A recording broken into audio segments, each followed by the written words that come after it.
ለካ የከለከለኝ ለዚህ ነው እስክትሉ ድረስ ይሳካላችሁ። እውነቴን ነው።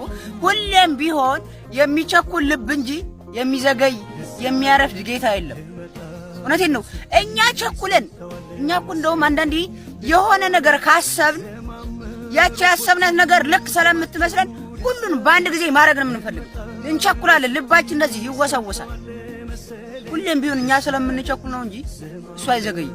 እውነቴን ነው። አንድ ቀን ደግሞ ጌታዬ ሆይ ለካ ያው ሁሉ ነገር የከለከልከኝ በዚህ ልታስደስተኝ ነው ቢላችሁ ተመስገን የምትሉበት ቀን ይምጣ።